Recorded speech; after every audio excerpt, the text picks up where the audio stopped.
But I want more. I always want more. I want to do big shows. I'm kind of just more focused on making it hurt as much as possible. We've basically got only, another 6 months, and then it's back into prep and games on. Right, hello and welcome back to the YouTube. Today we don't have a food video. Who would have thought? I am just setting off to drive to the gym. Not an easy session, but one of the quicker sessions today. We've got delts with a little bit of back, but my split's a bit messed up at the minute because of client shows, which I'll talk on later. But thought I would do a nice little car vlog on the way to the gym, as I've not really updated you all on how my off season's going, where I'm up to, all that sort of stuff, because it has been more planned videos, which have been good. They've been well received, but I think we need to get back to some proper bodybuilding for today's video, so that's what we're going to do. Off season's going well. I'm 234 pounds at the minute. My prep lowest was 210. I need to stop referring back to my prep lowest now because it's been probably 14 weeks, I think, since then. But I'm about 22 to 24 pounds up now from prep lowest. Still in pretty good condition, which I'm happy with. My legs have pretty much returned now after the injury. I've got some quad back. Still not enough. We still need to get them bigger, but they are back, which is nice to see. Training is flying. Food is relatively high, all things considered. It's not unbearable. I'll put macros on screen now. So I have 3 meal plans now. I have a normal training day, which is this. I can't remember off the top of my head. Then I've got a rest day meal plan when I'm not training, which is this. And then I also now, as of last Tuesday, I have a leg day meal plan, which I eat on Tuesdays, which are my leg days, and they are just over 5,100 calories, which is this. So yeah, I've got 3 different days. The reason we're doing that is just more nutrients, more fuel on my leg days, because we do want to bring my quads up still. It's also my most demanding session. I'm in there for quite a while. I burn 1,500 calories whilst training legs. So Kyle wanted to put more food in on the leg day specifically, which I'm all for. I get 1 free meal a week, which I do on my rest days, which has genuinely been wasted. Not wasted, but it's been spent on last week's video for the last 5 weeks. So I'm very much looking forward to an actual off-planner choice this week. However, that off-planner choice will be my girlfriend's choice, because Emily is on stage this coming weekend as I'm filming this.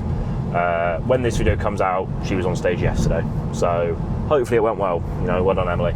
Yeah, recently my life has just consisted of my off season, which is relatively plain sailing. Like, it's not different to prep in any sense. Still, I get up, I do some cardio, I eat 6 meals a day, and I train 5 times a week. That's all I do in prep as well. I'm just hungrier and lower energy in prep. Right now I'm fatter and having to spend more time cooking and eating. So that's bodybuilding for you. But yeah, a lot of it has just been client shows. We had Colin turn pro. He got his IFBB pro card in classic physique last weekend, so congrats to Colin. That's another pro card for the team, which is great. I had Jordan on stage yesterday at a UK show. He did very well, and it's always nice going to the UK shows because there's a lot of people who watch these videos. Don't know why, but they fucking do, which I appreciate. Always come up and have a chat and say hello. So to everybody who I saw yesterday at the show in Derby, it was very nice to see you all, and fucking well done on your shows. But yeah, next weekend's M show, as I said.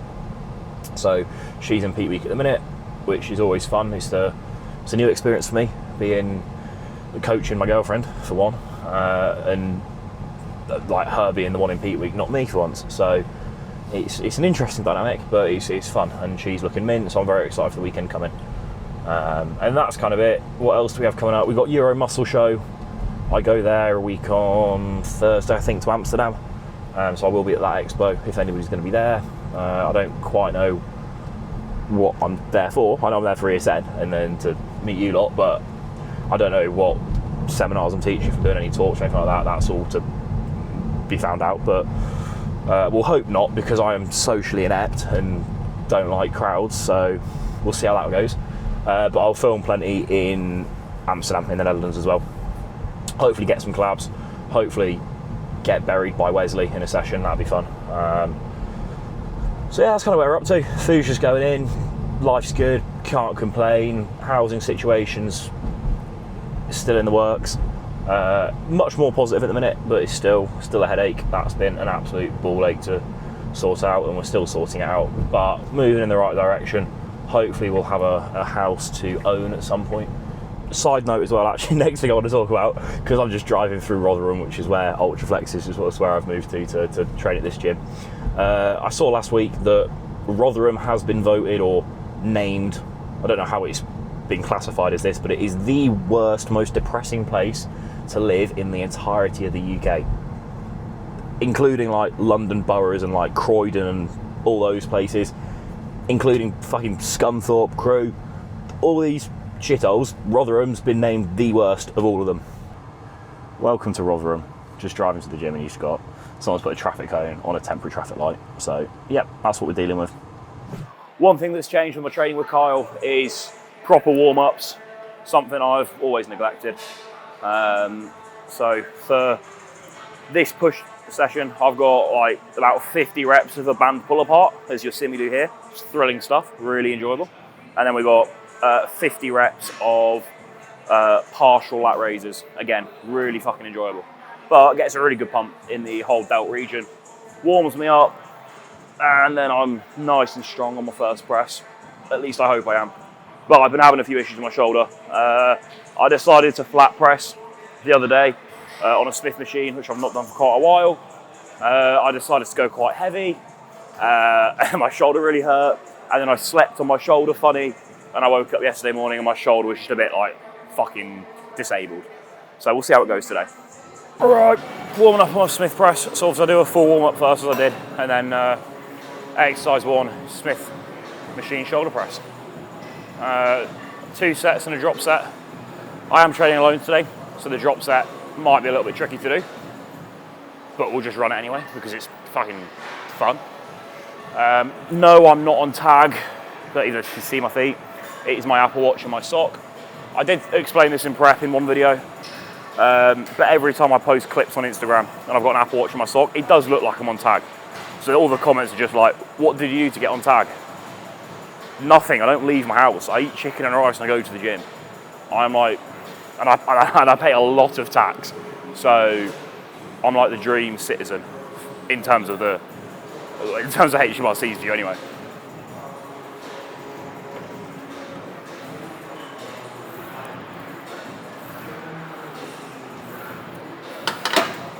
Right, we've got 3 plates, a 5, and a 1.25, a little biscuit on there. So 3 plates and 6.25 kilos. I do still use a logbook.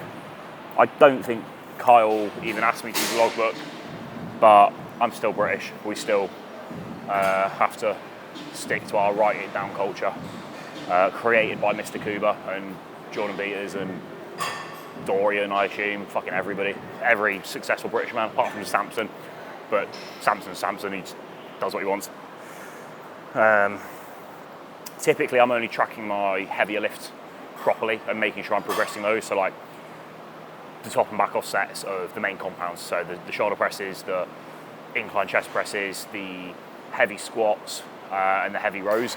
Then when it gets into more of the isolation stuff, like you'll see that we've got a few supersets with some isolations of delts. That's where I'm kind of just more focused on making it hurt as much as possible and really feeling the muscle work, and I'm not worried about chasing reps, because when it comes to like a lateral raise, you're not going to endlessly progress a lat raise. You're not going to get to the point where you're lat raising 50 kilos, and if you are, you're not using your delts to lat raise them, so you're doing something wrong. I'm still lat raising more or less what I was 3 years ago. My delts are significantly bigger now, and that's because you can overload different things, rest times, tempo, so many different things to name, right? So it's not just weight and reps you have to progress. Form, feeling, the time under tension, the stretch, fucking everything just progresses. But you still need to get strong, and that's what this is. This is, you may not look it, but it's me trying to get strong.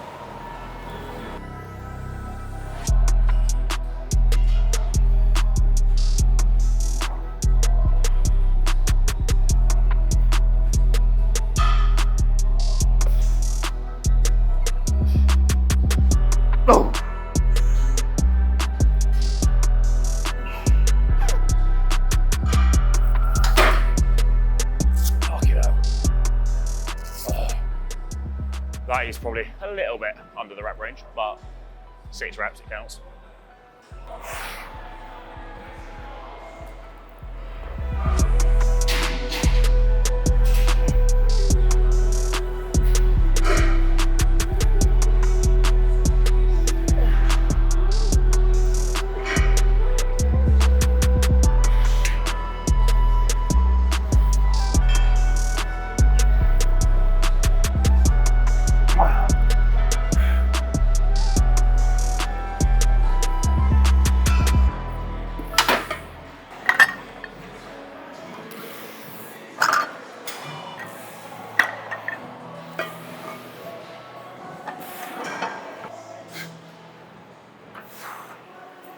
Ooh. Ooh. Ooh. Ooh. Ooh.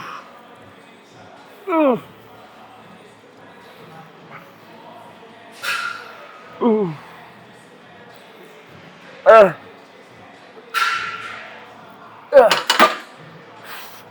Oh, fucking horrible.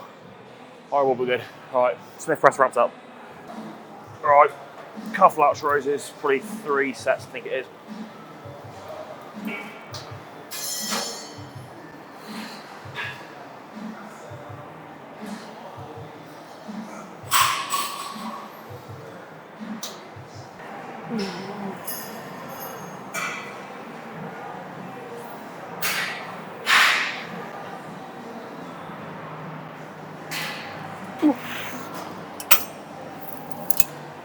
Ow.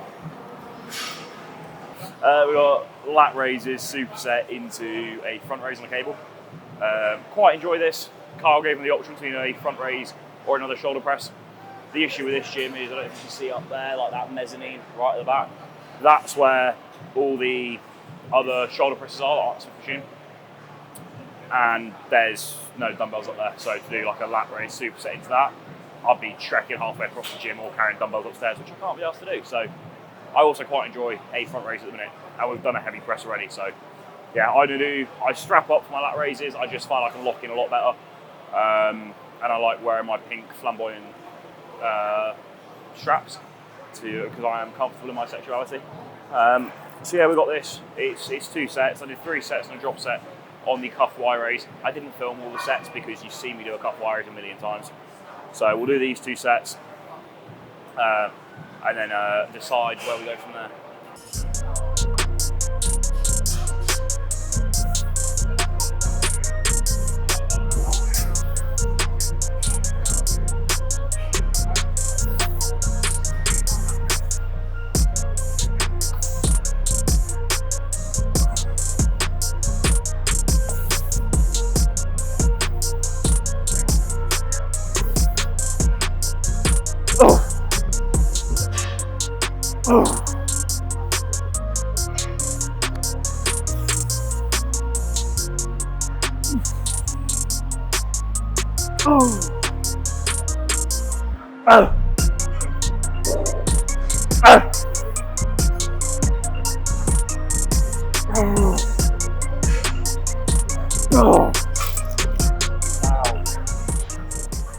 Oh, that burns very nicely.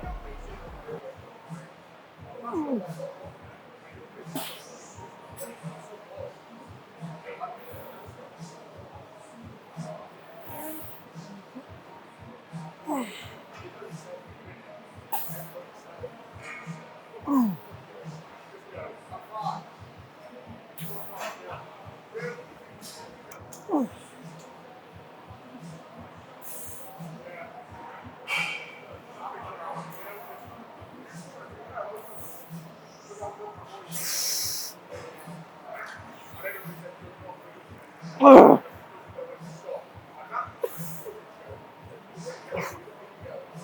Oh. Ow. Ow. Typically for this session, I'll do the readouts. That would then lead me into my back work. So this would be like the first back exercise, a readout fly. Then I'll go into, I believe it's a T-bar, and then a horizontal lat single arm row, normally the Cybex Eagle, I think. Today I'm obviously not doing that because I did back yesterday. I'm pretty aside already. I will probably do 1 or 2 triceps exercises because my triceps are fine from push 2 days ago. I can do a little bit more tricep. Can never have 2 arms. So a little bit of tricep, and then we'll. I need to head to Tesco and buy some chicken, and then go home and eat post-workout, which I will probably show you. Might as well keep this as a bit longer vlog today. So.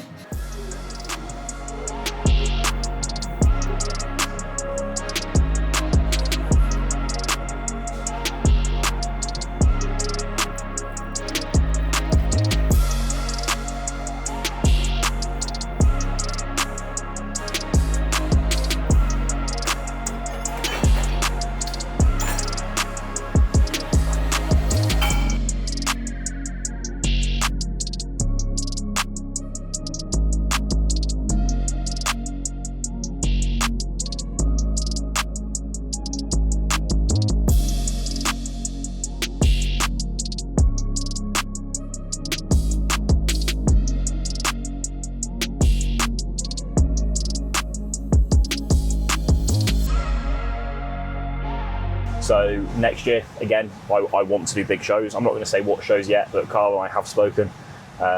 We do have, well, I don't know if he's got them penciled in. I certainly have them penciled in. I know what I want to aim for. I know what's in the back of my head.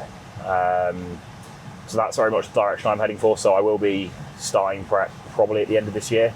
I don't know how long Carl wants me to prep for. I guess it'll be a case of where I'm at the time. But knowing him, knowing how he likes to work, knowing the position I'm currently in, I am significantly leaner than I was at this stage last off-season. But I'm a similar weight. So I think I'll probably have a leaner start position, which is good because I need that. With all that being said, I would assume I'll be starting prep at the end of this year, if not very early next year. And then have a better season. I would like to do more shows. I do believe that after this off-season, with the way I'm currently working, the way my body's responding, I am fairly confident that I will want to do a number of shows next year. It won't just be the 2 like it was this year. So that is exciting. And you know, this is going quick already. It's been 3 months already since I finished prep. That means we've got probably another 6 months before we're back into prep. So 1/3 of my off-season is already down. Now, yes, okay, 75% of that was spent in the health phase, which was needed. But yeah, we've basically got only another 6 months, which will go very, very quickly because I've got a lot on. And then it's back into prep and games on. So I'm looking forward to that because obviously before this season, I took quite a big off-season. So, again, I think that was also a detriment last year, is that I'd spent the best part of 18 months sat over 240 pounds, near about 250, which means that a lot of adipose tissue kind of solidified. It was quite stubborn to get back down to being shredded. Whereas this year, I'll have only been in the off-season for about 9 months. So I won't have spent that long, that fat basically. I'll stay a lot leaner, my body will be a lot more responsive, that hopefully we pull a little bit of food, put a little bit of cardio in, and my body just responds, because some preps it has, other preps it just hasn't. In 2022, it was my first year doing classic physique. I had a horrendously brutal prep, similar to this year. Yeah, I had a very tough prep in 2022, and it wasn't a good prep, and the look really suffered by the end of it. And I didn't place where I wanted to. It was a rather unsuccessful season by my expectation and my aspirations. As a result, that off-season was one of my best, because I was so annoyed and because I was so frustrated. That off-season was so good. As a result, that then meant 9 months later, I went into my prep, and that was my best ever prep. That was the prep where I turned pro. We literally did 12 weeks. My body responded like that. I won the overall at the regional, and then I won the overall at the pro qualifier. Job done. And I feel like I'm very much in that similar position right now, in terms of I had a pretty tough prep, a frustrating result, not in terms of placing, but in terms of my look. In terms of my look I was very happy with my look at about 6 weeks out, and then I got injured, and then we pushed probably a little bit too hard, and the look faded. So I'm pissed off. And and that's really very much motivated me. I think, not that I've ever not been motivated. Well, actually, that's a lie. I've always gone through phases where I'm not as motivated. Everybody does, but I've always been disciplined, and I've always worked, as hard as I can. But like, when you've got that chip on your shoulder, you do just find a different level. I think that's, everybody would agree to that. And I think very much now with the groove I'm in, the environment I'm in, not only with a new coach and really wanting to impress them and make them proud, because that is a thing. Em working so hard in her prep, the position I'm in career-wise at the minute, pressures from sponsors, positive pressures, may I add. Like, it's a good pressure to have. Obviously doing the YouTube, I don't know what the word is, just you lot, right? I don't want to say community or followers or whatever, like, just you lot, seeing you, like for example, at the show I was at yesterday, having so many people come up to me, speak to me, be excited to see me, but also be excited to tell me about them. And like, when people come up to me and say, I've been watching your videos all prep, that's like the biggest compliment to me, because I was, and still am, when I'm in prep, I'm human, I also just watch people all prep. Like, I also do hours of cardio where I'm watching YouTube. So to be, I know the people I watch and I look up to, and to think that people think that about me is mind-blowing to me, but it also motivates me. Like, I want to keep pushing hard, and I do want to win a pro show, because I just think, how fucking good will that video be, and how many people will that then motivate and inspire. So that whole just groove, like, there's so many different avenues right now that are just like driving me, that I think this offseason is going to be very productive, and I think next prep's going to be fucking one hell of a prep, basically. And if it's anything like the 2023 prep that followed the disappointing season, it could be a very good one as well. So that's very much where my mindset's at. I do have a target in mind. I do know what shows I'm aiming for. I'm not going to announce them yet, because stuff may change, and I don't want to give any false hope to anything. But I do have a target I'm aiming for, and that is very much what we're working towards. So yeah, that is that. I'm very much also aware that it's not long, so I need to work fucking hard. So I'm going to go buy some chickens, some dead chickens to be precise. I'm going to go home and cook the dead chickens, and then I'm going to eat them, because that helps grow big muscles. Sorry to any vegans listening, that was quite graphic. But yeah, we're going to go, and I'll head home, show you the post-workout scran, and we'll wrap this video up. Right, back from the shops. I've unpacked. I've got my post-workout. Yeah. It's not rice pudding, funnily enough. Let's show you this absolute beauty. We have 8 salmon maki, my usual post-workout pineapple, chicken katsu rolls, spicy chicken katsu rolls, and then what is that? It's a combo box with salmon avocado rolls, 4-piece cucumber, hoso maki, 3 salmon nigiri, and 3 prawn nigiri. So we've just got a shitload of sushi. Now, reason being, we've also got 40 grams of IsoClear, actually, not isolate. This is the, Pina Colada IsoClear, to go down with 600 ml of water, just because there's not a huge quantity of protein in this meal without this, and it's post-workout, so I need it.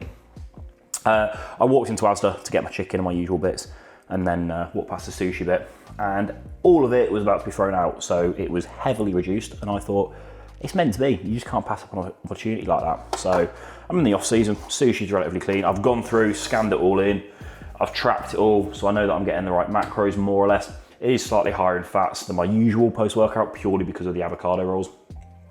But bar that, it's a lot of carbs. Topping it up with my whey isolate, and then got my usual pineapple just to help break down everything there. So yeah, normal post-workouts, either rice pudding with whey isolate, or chicken and rice with pineapple. So yeah, this is still relatively clean, more or less. Rest of my meals today, chicken rice, beef minced potato, and then another chicken and tilapia. So really exciting. That's where we're up to. Thanks for watching. Next video will be M's show day. Maybe a little bit of training in that one as well, because I still need to train. But we'll vlog that. And then the week after will likely be a full day of eating, because food is a lot higher now. I've not shown you my food for a while, so full day of eating, and potentially a Costco food haul as well in that video. So look forward to that. Like and subscribe so you don't miss it, and I'll see you in the next one.